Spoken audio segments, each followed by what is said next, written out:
What's on, where, and when. It's the Talk of Nelson.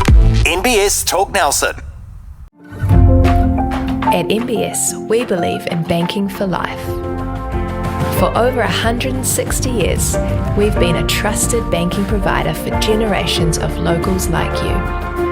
We know our clients personally and build long-term relationships with them, offering flexibility by giving our staff freedom to make quick decisions to put them first. Experience banking for life with NBS.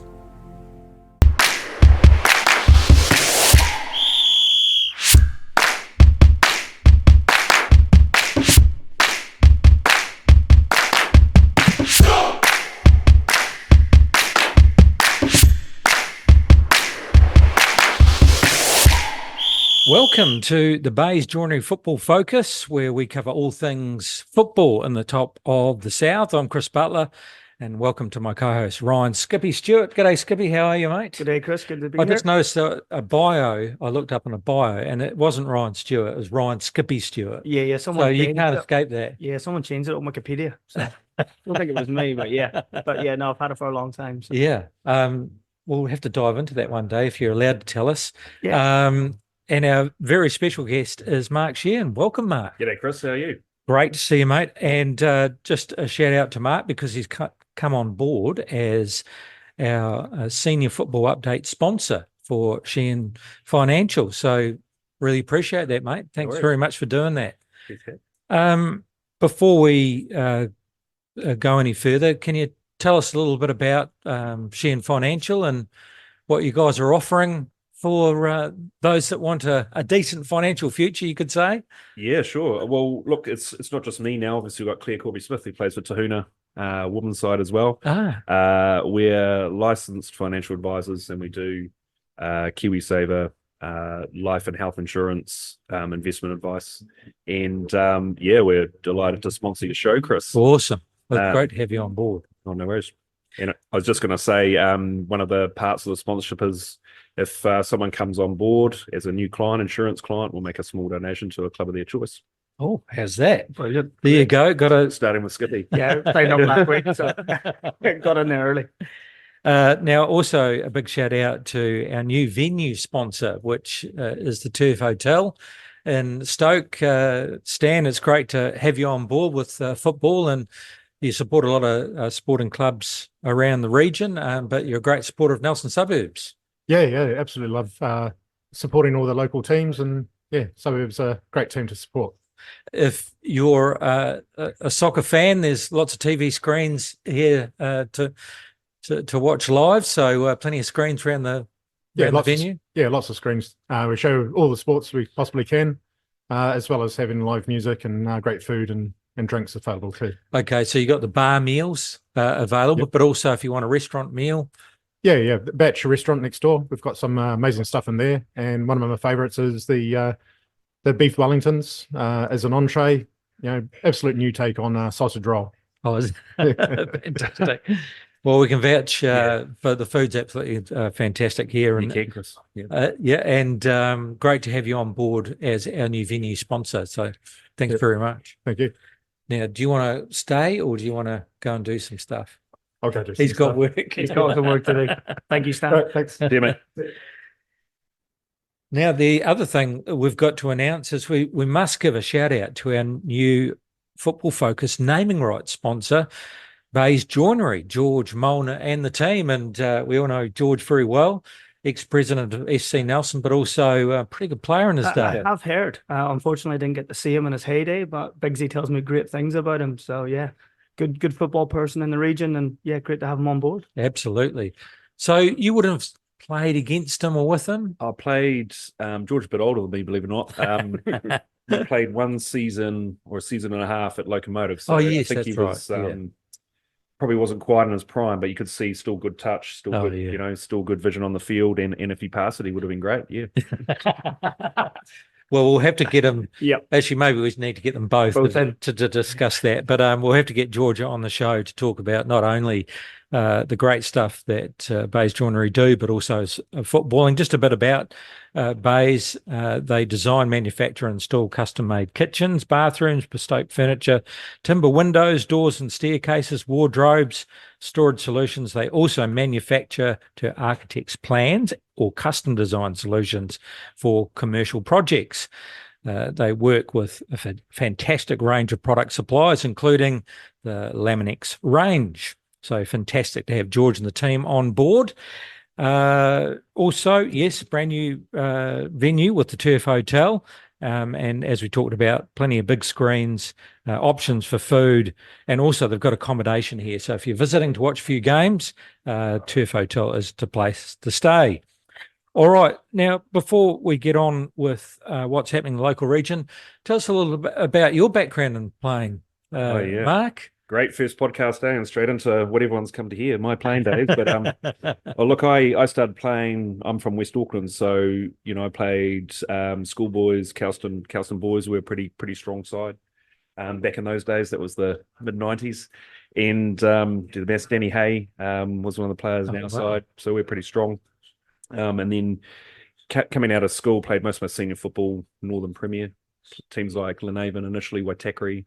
But one thing I realised pretty quickly is I just wasn't good enough. So it was a blessing in disguise, to be honest, because I spent most of my time just playing in good teams, good level, but not getting too carried away, not giving up my whole life to pursue something that I was never going to make. So I really enjoyed my senior football up there. And then on my travels, I went overseas. I played a little bit in the UK. I think I was 9th tier over there for a couple of clubs. Can you remember the clubs? Yeah, remember yeah. their names? I played for Alton Town. I played for a place called Foxfield. It was not a good standard. I'm not going to lie, but it was good fun. It was a good way to meet a few people. And then came back here. I played Burnside. I played for Waterside Karori. And we were successful at those clubs back then. And then I ended up here in Nelson, and I played Mainland 2010, I think it was, with Bridie and Slotsy were coaches back then. And I was well past it by then, that's for sure. So I was making up the numbers. And but yeah, Suburbs, that was I did a couple of years there. I was player coach the first division side as well, I think 2011. And that's when Bigsy brought over all the Galacticos, and we were I think we came second, by about 20 points behind those guys. They're pretty sharp with Ben Wright in his prime and Jordan Young and those sort of guys coming in. And then the last, 10 years, I've been playing on and off FC Nelson Locomotive. There was a year of first grade in there, Chris, you'll remember very well. Yeah, we used to pull Mark in when, we had the young boys at the back, and then if there was a couple of injuries, and he'd come and do a job for us. So bring in the experience. Well, I think it was actually, you may have been referring to the famous game where we had 9 or 10, and Mark played, and we got Battler. He played up front. He had bandages over his entire body. And then someone got injured within the first 5 minutes. Tom Marchant. Never played again. There you go. Never played again. He got injured in the first. And then Bridie looks at me and I look at Bridie. What do you do? And I had my boots on. Oh, there you go. And on we went. And we were playing against Tahuna. And we won the game, didn't we? Yeah, 3-2. 3-2. Somehow. We won it with 10 men as well. So with Chris up on the right, Battler up front, and me somewhere else. I don't know. And Tom Martin in the hospital. That's right. Yep. And every time, and I was on the right wing, and then every time they looked at me, and then they parroted and went the other way. Down the left. But no three balls or anything. But but it just goes to show the level up north, because you're a pretty handy player down here. So to say that you weren't good enough in that league, I mean, I guess it's pretty good standard up there, isn't it? Well, it's bigger, right? So those top flight teams were strong, but in saying that, if when we were at mainland, the top 3 or 4 teams were as strong as any club up there, and you see that with the success you had in the Chatham Cups and so on. But it was just that the whole league, there's 10 good sides instead of 3 or 4. But the really good players, the likes of like Ivan Vislich or Danny Hay, I mean, you're looking at those guys going, well, I'm not even anywhere near close to that. So, and then proper good players are another level again, you know what I mean? So That's what I meant by that comment there. Mm. But I've always found football a really good way. I've travelled around a bit. You turn up to a new town like I did Nelson here, and you've instantly got 20 new mates as soon as you sign up. It was the same in Christchurch, and it would have been the same for Skippy, I'd imagine, turning up here. Skippy, great to have you on board as a co-host. Yep. PB is going to be able to make it sporadically, depending on how he's going with his work. So we're going to be recording this on Wednesday mornings. We hope he can make it as well. But if not, we've got plenty of good talent to bring in. And thanks very much for coming on board and co-hosting this with us.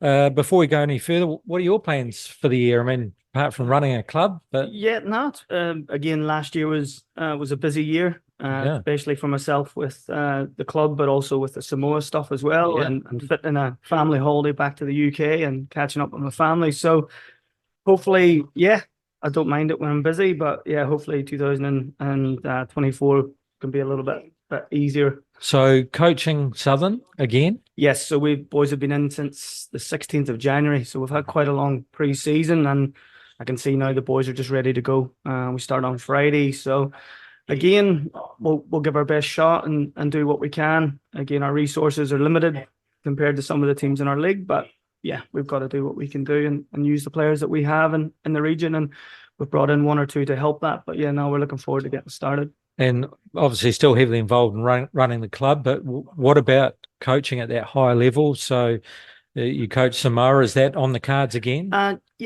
was offered a contract in December by Samoa to work for them this year, and we had a qualifying last week, but it just didn't work out with times. But we're still talking at the moment, so hopefully be involved again for the Nations Cup in June in Vanuatu. So, Fantastic. Great stuff. Okay, well, let's get into it. It's the Senior Football Update brought to you by Sheehan Financial, KiwiSaver Insurance and Financial Planning. Have I got that right? Yep, that's pretty good. You can give me the taglines each week if you like. No worries, mate. Great to have you on board, mate.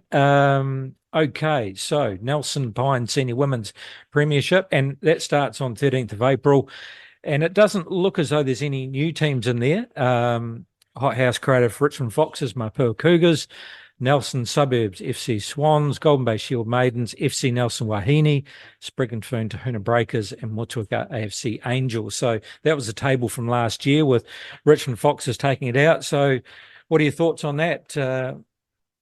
Just on that, I do think the Richmond are trying to put in another team. I think the numbers have been good there. I think the numbers in general, have improved. So I think teams are, I know Shelley, who runs our Swans team, she's had 20 at training every Wednesday. So she's at the point, do we make another team? Right. So I think the women's numbers are healthy. I think it's good for the region. And it's usually a very competitive league. So hopefully it stays the same. So will there be some flexibility at the start, or are they going to be going straight into the draw?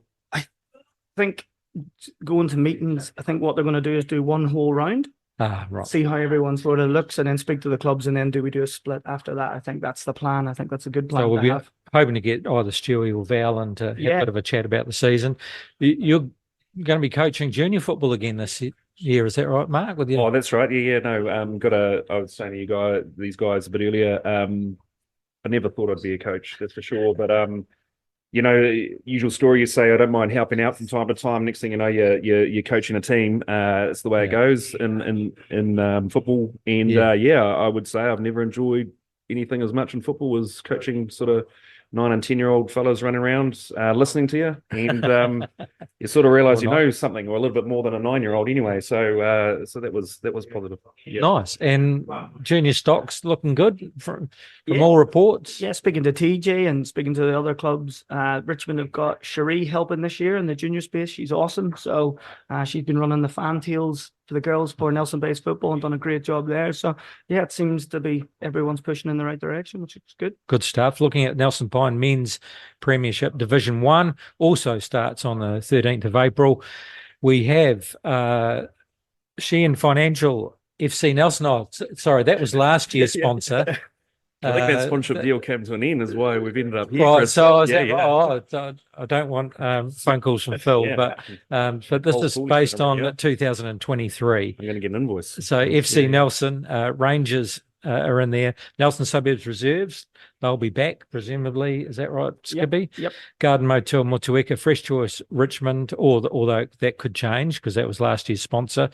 Tahuna is in there, but by the looks of it, as far as I can see, because there is a draw up on Nelson Bay's website that, in fact, the Seals won't be there, nor Locomotive, I believe, but FC Nelson Karenni and Golden Bay Mountain Goats will be in there. Yeah, shout out to Golden Bay as well. Yeah. For stepping up. Yeah. So yeah, they're looking forward to being part of it, and gives Blenheim a nice away trip. I'll tell you what, Phil Smith, I thought he was moving on. It's the longest goodbye I've ever. Yeah, it's funny. You had the Battle of the Bay on Saturday. Yeah. I couldn't go over. We had family stuff on, but I spoke to him on Friday, and he will be a massive loss to the region in football, but they've got great people in place there. But yeah, as I said, he's been leaving since last year. So that's right. So we had the Golden Bay team. We played against them a couple of times last year in second grade, and they definitely deserve to be up there. Competitive, really, really strong side. So it's good to see them up there. Yeah, right? It's good to see all of the Motueka and Blenheim teams all in there. Stepping out. Well, Motueka have always been in and out, and depending on who they got on the pitch, they've always been competitive. So and congratulations to Phil, an obvious legend, but also life member now of Golden Bay Football Club. Yeah, it was lovely to see that. Was fantastic. Suddenly, women and we've got Nomads, Cashmere Technical, Selwyn United, University of Canterbury, Coastal Spirit Football Club, Hallswell, Nelson Suburbs. So managed to get a team again this year, or? Yeah, so it's still the same as it was last year. So it's a qualifying league. So I think they've changed it slightly this year. So it's top three plus a playoff for fourth with third place Southern to make the numbers up. Right. So, and the new team is Nomads and YMAC have merged their women's team. So that's why they're called NW United. I was wondering about that because I couldn't find them anywhere. So that's just a merger. Right. And again, they've done it for numbers and to make sure that they have a team in the league, which is good to see. And is most of the last year's squad still together with Suburbs? Or I think speaking to Geezer, I think they've lost a few. I think a few have gone to university. I think he's lost a few to the States as well. 2 or 3 girls go to the US in July, so it's a very young side. They played our academy under 15 boys on Saturday and found it very hard. But I think they're trying to do the right things, and hopefully they'll give it their best shot and go for it. Southern League men, that starts, as you say, 6th of April. Is so when are you saying this Friday? We start this Friday. Oh, do you? Okay, well the draw is not 100% on the website. So I think there's 2 games on Thursday night as well. So we start this weekend. So looking at last year's lineup, you got Christchurch United, Cashmere Technical, which apart from who was it, Olympic, they were in it last. No, they were in. Sorry, that was the National League. Yeah. Sorry, so it was United and Cashmere Technical that went through to nationals. Dunedin City Royals, Ferrymead Bays, Coastal Spirit, yourselves, Nomads, Green Island, Selwyn, and FC20. It looks as though it's the same lineup for this season. Yeah, Green Island pulled out of the league. Did they? So they've pulled out. So they've FC 2011, who were relegated, were offered back in because of their licensing. And then universities have came up from the local championship. I was going to ask about how they're travelling FC 20. Yeah, so they got brought in because, again, they hold a Southern League and National League license. Right. So they got offered the spot, which, again, they were always going to take it, I think. So, so Green Island decided to pull out of the league. So that's it.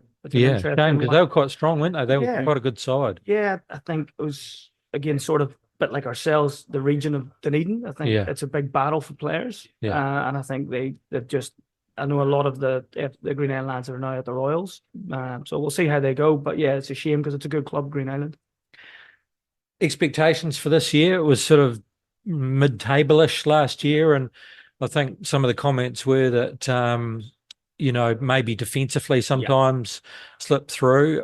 At times, there were it was very close, and in fact you took some of the better sides to the wall. But it was just a couple of defensive lapses. I think we had a big meeting in pre-season, and set pieces were a big issue for us. We conceded a lot of goals.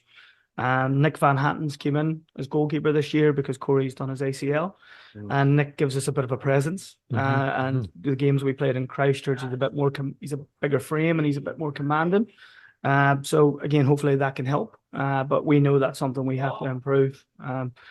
Corey has been a brilliant keeper for us for the last 2 or 3 years, and we can't wait to have him back. But gives Nick the opportunity to show what he can do. And he's a bit older and a bit more experienced, and He'd be good at organising. Exactly, and he likes talking. Yeah, well, that's good. So, and it does, and Corey's again was brilliant at talking as well. So yeah, hopefully Corey can get himself back on the pitch next year, and hopefully Nick can do well this year for us. So midfield and up front stocks, how are things looking there? Alex Ridsdale's decided to give us one more year. Oh, is he? Yeah, usually just catch him at the end of the season. You can get him back in for one more year.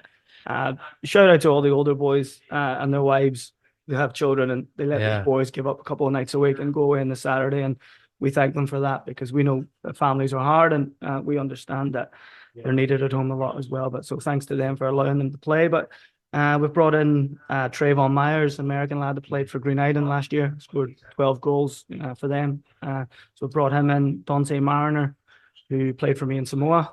He's came in from the Brisbane Roar. Was going to ask about the Samoan stock, whether it would be one or two of those boys on the team. Yeah, so Dante's previously been at Blackburn Rovers, been at Brisbane Roar, Western Sydney Wanderers, Brisbane Strikers was his last club. He's only 23. He's had some issues with injury, but we seem to have him back on track, and he's looking fit. Wow. So we've added him, and then Spencer Barber, centre forward from Canada. Quite pacey, quite tricky, something that we sort of didn't really have last year, and just adds a little bit of X factor to that front line. So what brought him to the region? Where did you pick him up from? It's funny, Connor Gillespie, who played for us start of last season. Connor met him in a coffee house in Gibraltar, where they're playing at the moment.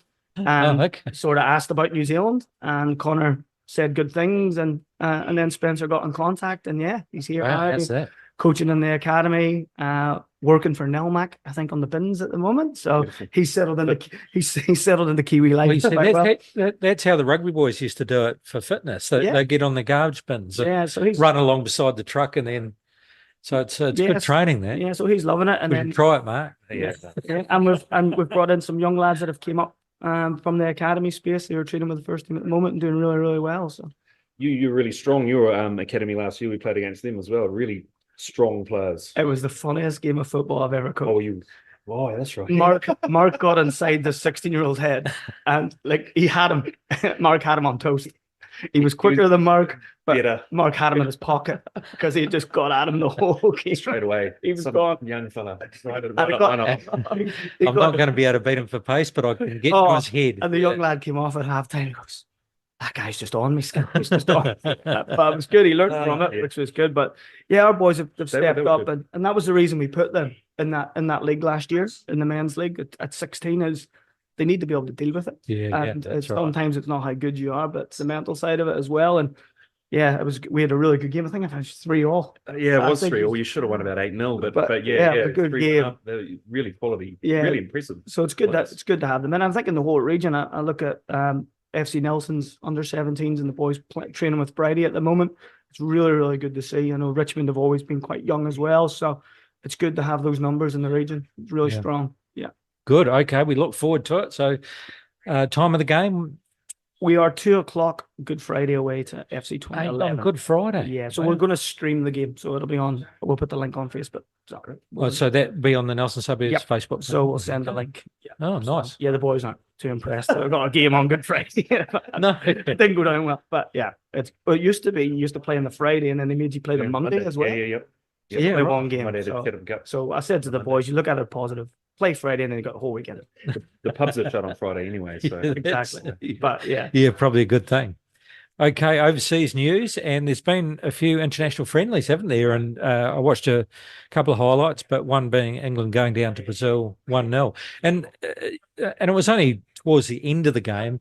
Quite a young Brazilian side, I thought, but quite a lot of talent. Their finishing was a bit to be desired, But also England, they certainly, I thought they had plenty of the game and they had plenty of chances, but just couldn't quite do it. And then a couple of mistakes, really, wasn't there? Yeah, I think going to the Brazil side, it's quite new. I think if you ask the 16-year-old that loves Ronaldinho and Ronaldo who they wouldn't know. It was quite a young side. What I noticed about the team, and they probably don't get a lot of credit for it, just how nasty they are. Yeah. Like Brazil they're in your face and they make it horrible, lovely on the ball, but defensively, I think they were brilliant at times. Which is unusual for a Brazilian side. I thought defensively, the two centre backs who I've never heard of personally, I thought they were fantastic, and they were aggressive and they played some nice football in the tight spaces. Yeah. And I was looking at some stuff the other day. I think England are 4th or 5th ranked in the world at the moment. They're certainly very, very high up. So, you know, that was a good competitive game. But England are right up there at the moment. They are. I think they were disappointed with that. I think they wanted to do better. With it, I think they probably thought they'd have these young lads, but just the skill of the Brazilian side. I think it's a funny one with England because they're always there and thereabouts, and it's just a lot of it. Like you look at Jude Bellingham, he's one of the best midfielders in the world at the moment. Phil Foden, Harry Kane was injured, unfortunately didn't play, but you say it every time a championship comes out, it's probably their time now. But pressure, all that pressure, all that psychological. I think they do, But yeah, we'll see. Again, they've got a brilliant squad, players to pick from. So it'll be interesting to see how they go in the Euros. So Euros coming up. So final qualifications getting underway. New Zealand football, and a bit under the radar for me. This game, I kind of heard it was coming up, but I didn't see a lot about it. But the All Whites open their FIFA Series ACUD, so ACUD, I guess you pronounce it, the ACUD Cup. They had a narrow defeat to Egypt at the Capital Stadium in Cairo, and really 9 times African champions, Egypt. So that'd be a good side. And apparently the All Whites played quite well. I didn't see the game. Yeah, it's a penalty, I think. I think the goal was a penalty. Yeah. Right. I think so. On the All Whites, it's all been moved to FIFA Plus. People don't realise why the All Whites aren't on Sky anymore. FIFA have got their own TV channel, and they can watch all the games on FIFA Plus. Because I didn't know till after the game that's where it was on. Right. So if you are looking for international games, FIFA Plus is the place to see them. Good to know. Yeah, I didn't know that. So, obviously, no Chris Wood, he was out, but apparently they did quite well. And New Zealand played the loser of Croatia and Tunisia, and I don't know that result. That's on tonight or sometime today, local time. So again, FIFA Plus, have a look and see what time the match is on, and either Croatia or Tunisia. Geez, a couple of tough games there too, wouldn't it? So it's good to see this, though, isn't it? I mean, we were talking about before the podcast. We just need that profile of the national team, just playing as much as they can against countries that you recognise, and the more exposure they get, frankly speaking, the more TV money they can get, the more can filter down to grassroots level. Yeah, and it's just consistently playing at that better level, isn't it? It's not so daunting if you suddenly turn up and take on Croatia away from home. If you get used to that space, it's another game for you, and all that experience is going to bode well, that's for sure. Phoenix women and had a cracker of a start to the season, but just haven't quite been able to put all the results together after that. They're sitting 9th on the table, going down 1-0 to Canberra. I didn't see that match, unfortunately. I usually try and catch the highlights. This Saturday, Wellington versus Western Sydney, 4 p.m. Have you managed to see a few of the games? Yeah, I've watched it. I know Paul Temple, the coach, quite well, and they started so well. Yeah. They so well, and the international break, the girls going away with the Ferns maybe disjointed it a little bit, and him not having his whole grip for the whole season, with gaps in between. But I think they're a lot more competitive than they were. I think they can win every game on their day. I noticed the game before Canberra, they won that 4 something, and it's almost like the old team was back again. Yeah. So I think they've done a great job. I think the way they play now is a lot better to watch. I think they're a lot more competitive, and I can see them just building on that. I think Thames has done a great job since he's came in, and hopefully they can keep going, and we'll see the best. I think the big thing as well, the more games has helped the league. Yeah. With how putting that extra round on, I think it's really improved it. Yeah. Because it's a full season now, which is good. Yeah. Phoenix men, and who would have ever called that this season? I mean, it's just an incredible job. So this Saturday versus Brisbane Roar, and Wellington 3 points ahead from Central Coast. Central Coast do have a game in hand, but look, even if you don't win the Miami Premiership, will be in the top 4 and highly likely home semi sort of thing. a home semi-final at Wellington Stadium. Yeah. I mean, that would be fantastic, wouldn't it? It'll be packed. Yep. But no, an unreal season really, and as you say, who would have picked it? It's sort of come from nowhere. But they've had this degree of success over the odd time over the years, haven't they? It's all about that. It's a bit like the Warriors, isn't it? You got to win that playoff game, man. It's not good enough just to compete strongly in the year. You got to win that playoff game. But they have been consistently. I think the difference is that we've seen the Phoenix capability, and they've had wins and losses. They've had good runs, and then they lose a few. Yeah. This year, it's just been consistent, isn't it? And you're quite right. You've got to do it on the day, and that's the bottom line. So have you peaked too early and all of that? But they have shown that consistency. It'd be great to see that A-League championship come to New Zealand, wouldn't it? It really would. Yeah. And I think the big thing with it, I think defensively this year they've been fantastic. I think they're happy to sit in. They haven't been able to do that in years. They sit in, they'll catch you on the break. And he's done some job there, to be fair. The amount of young guys he's given the opportunity to, I don't think he would have thought at the start of the season it could have went that well. No. And I think he's done a fantastic job. And unfortunately for us now is, can we hold on to him? Because it's happened before. There'll be bigger A-League teams that want him. But yeah, he's done a great job, and it's brilliant for New Zealand football. We've had a couple of players up front that can finish. I think that's been the difference too. You know, we've had some strikers that target men, and they can, and the outside guys are scoring goals too. But the guys in the middle, we've got some quality finishes up front. And that makes a difference. And Costa's just came back to where he was 6 years ago and scoring goals again. And he looks. And again, back in the All Whites, which is good to see. So it's good to see them doing well, because I think we feed off it as New Zealand football people, and especially at the start of the season when the girls were flying as well. It was brilliant for football in the whole country. So hopefully the men can get the job done. Yeah. And then comes Auckland FC. Yeah, that'll be interesting. It's very interesting. You know, the player pool, that'll be probably the biggest thing, right? Does New Zealand have the depth of players to have 2 A-League teams, hopefully? Yeah, I think what you'll see is maybe a few Kiwis that are abroad that are just on the fringes of the squads they're in might be tempted to come back. There's rumours that they've already signed 5 or 6. There's a few All Whites named in that 6, and so it'll be interesting. They've got massive ties with Bournemouth. Players are going to come on loan. Massive resource as well. That's the big thing, right? You know. And it'll be interesting to see what it does for the landscape of Auckland. Yeah. Because the clubs that have been the big clubs up there for years are not the big clubs anymore. And I think Auckland City will probably be the most affected by it, because they have been World Club Championships last 3 or 4 years, and now you've got this big franchise just turned up. So it can only be good for the country, I think. Well, you hope it's not to the detriment of one or other. Because I was talking to someone else about it, and who sort of had heard a few rumours, and was quite excited about it. And I was saying, don't know if I can go blue. I think I'm going to have to stay red and yellow and black. So. And again, it will. And it's going to divide. It's going to divide us, because there'll be lots of Auckland supporters of the Phoenix. Will they change their colours? Yeah, and then you've got I'd imagine so. The academy side of it as well. So for the last 4 or 5 years, the best players in the country have gone to the Phoenix Academy. Yeah. Now you've got another one. Yeah. So I think it will make football here better, but I don't think we'll see it straight away. I think what does anyone know the percentage? I mean, how many locally home players versus how many? I think you're allowed 5.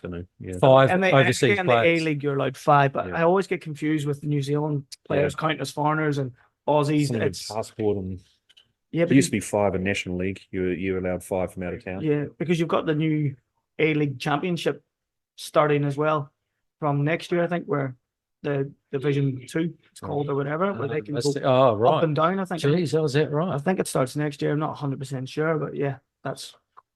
Well, 5's a pretty good base, isn't it? If you had 5 classy quality overseas players, as a base, and then you put a lot of locals around that. So that's probably doable. Yeah. Well, we can be competitive. In our league, we're only allowed 4. Where it used to be, in the Southern League, it used to be open. It was 4, and one from Oceania was the National League. Yeah, that's where Brian Caltech came from, right? You know, you're trying to get the best Oceania player you could. Yeah. Premier League.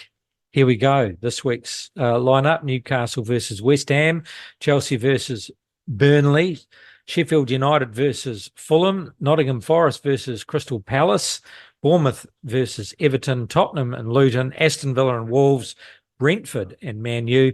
And there are a couple of midweek games. We'll talk about those on Wednesday, next Wednesday.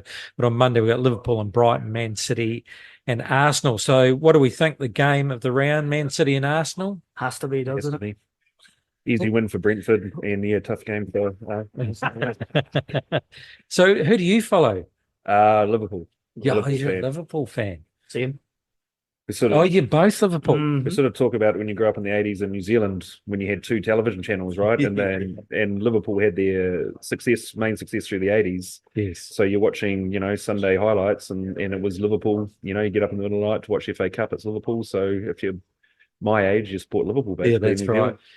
Yeah, that's right. Ian Rush. And you'd support someone like Nottingham Forest or something, I'd say, Chris, being 20 or 30 years old. I follow Nottingham Forest there you go. because of Chris Wood, but I'm actually a Fulham supporter. Oh, okay. See, that's out of who actually 3-0 against Tottenham. It was a good result. They smashed them. Yeah, very good. That's through family. My grandmother lived in Fulham, and I went and saw Fulham twice. George Best was playing, Bobby Moore was playing, and Marsh. What was his first name? Marsh was his surname, but he was a fantastic player in their latter years. Because it was 1-1 against I think it might have been Sheffield actually, an FA Cup round, and then the away game they got smashed 5-0. So, but and I watched Chelsea too back then as well. That was one of the games I saw. When we were living overseas, we were all members at Fulham because it was easy to get tickets, and so when the teams you actually wanted to watch, you could get tickets for Chelsea and Liverpool and I see. and so you United. can go and see them. Yeah. Yeah, well, they're doing all right at the moment, Fulham. I must admit, I was a bit pessimistic, but. Yeah, so it's close at the top. We've got Arsenal on 64, Liverpool on 64, Man City on 63, Aston Villa. I can't see Aston Villa jumping up there or catching them. So it now comes down to the top 3. Is it anyone's game, or is Man City going to come through and just sweep them? Or will we find out this weekend? To see 3 of them and right up there instead of a 2-horse race, that's for sure. And there's no games in hands, they're all equal. Yeah. That's tough. I mean, they just got, once again, so much resource, so many players. It's going to be tough to hold back Man City, I would have thought, but who knows? Arsenal are unreal this year, really. Yeah, and the last 5 or 6 weeks, they've just been battering teams. Yeah, so they've got momentum, Arsenal. I hope for a draw in that game. Yeah. Would be good for Liverpool if we can get over Brighton. Liverpool's coach is going. Is that enough of a momentum to, Maybe. A swan song for him? Yeah, hopefully. Hopefully. It would be good. But after Liverpool's season last year, I'm just glad that they're up there. I'm glad they're competing. Yeah. Young team as well. He's done a great job of managing those. Yeah, because he lost quite a few during that last 3 or 4 weeks, and the young boys have stepped up. And I think it'll go to the last game.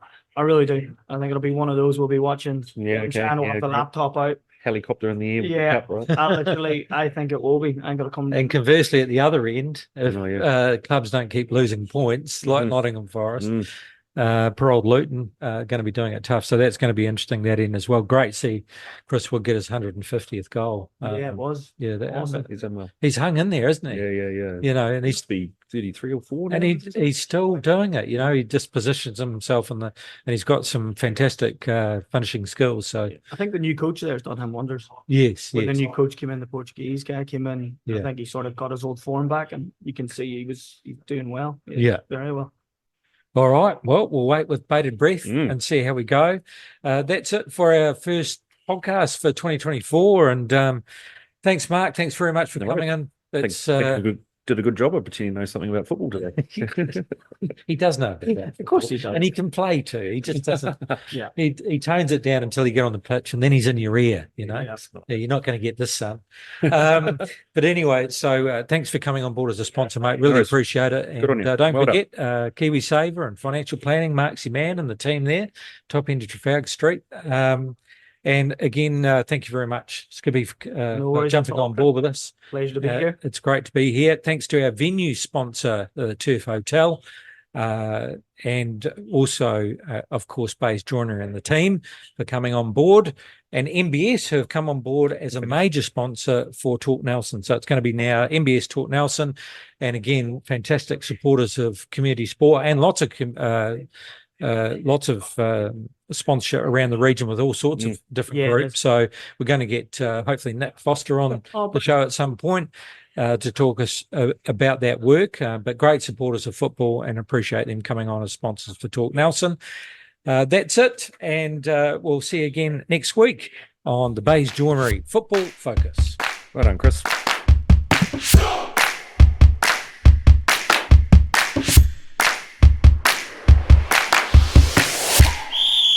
What's on, where, and when. It's the Talk of Nelson. NBS Talk Nelson.